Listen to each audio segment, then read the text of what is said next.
Hey, which wow skill is secretly super easy to learn? Mental math. I'm not talking Einstein-level formulas, flying through your head like that meme. I mean, if someone says something like, "Hey, what's 11 times 34?" and you rattle off 374 without pulling out your calculator, they think you're a demigod or something.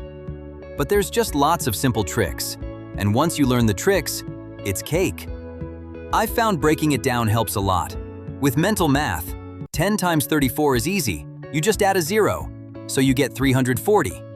Then just add 34 to 340, 374. Congrats, you just learned Common Core math that everyone was panicking about 5 years ago. While at my desk job, I wasn't allowed to have my phone, so I started learning origami instead. I got maybe 20 hours of origami practice a week and even used the work's computer paper for it. I've had several girlfriends I've met just by casually turning a piece of scrap paper into a flower at meetings. My husband still has the origami bow tie I made for him out of a dollar bill the first time we met. Just trying to impress him, LOL. Ada, 11 years. That's so cute. Best use of a dollar bill I can think of. Circular breathing. I first heard about a saxophonist doing this and thought it must be the most advanced technique there is. I later learned to do it. On didgeridoo, you train yourself to use your cheeks, as a bellow, to continue pushing air into your instrument while inhaling through the nose. A common way to practice is to blow into a straw in a glass of water. It's pretty simple, once you understand what to do, and it's fairly easy to apply to something like Dax or clarinet after that. I choked on my own face trying this.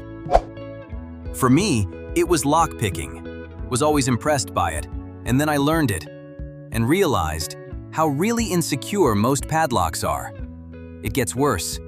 There's a saying in lock sport that the best pick for any lock is its key. Where it gets dicey is that if you live in a residential area in the US, then statistically, there's likely to be at least 2 or 3 other front doors on your block that are keyed-alike with your front door, meaning the key to their house is also the perfect pick for yours.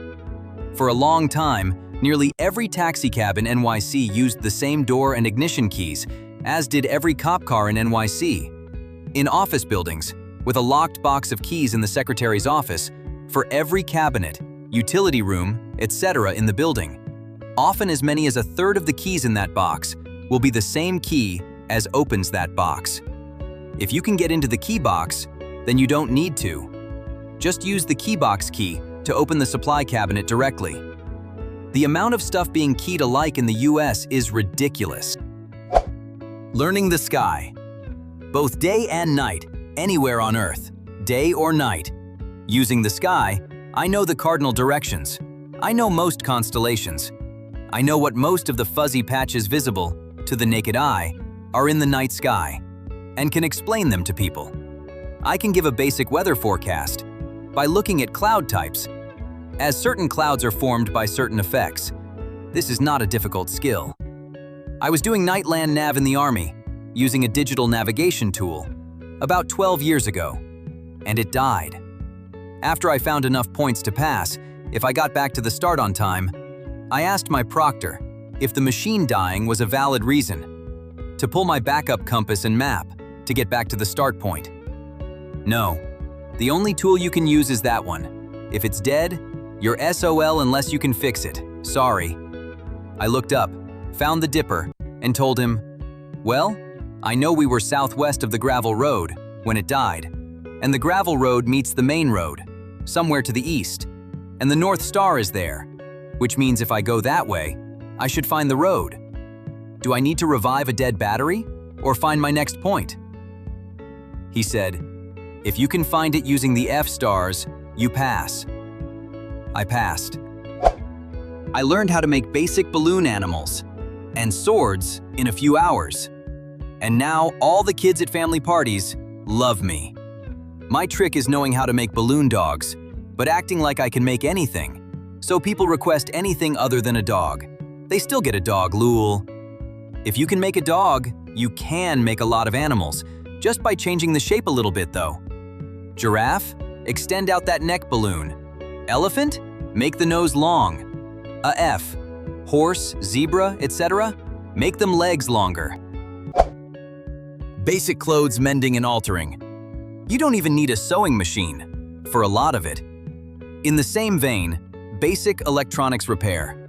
Very often, it's just a wobbly solder joint. I'm a 5'5" guy, and 30-inch length pants are about an inch too long, and most stores don't carry any shorter. Got an old sewing machine from a friend, watched a YouTube video, and hemmed all my pants. Over a few evenings. Also made my shorts a shorter inseam. Since I basically have to hem any pair of pants I buy, now I buy any length off the clearance rack and have saved so much money. Am sewer? Sewist? Seamstress? Whatever. I think everyone should learn basic sewing skills. Kids should have mandatory home ec type classes because as adults, they're basic life skills. Got skills like this? Tell me about your skills down in the comments. If you enjoyed this video, subscribe to the channel and drop a like. This was Red. See you in the next one.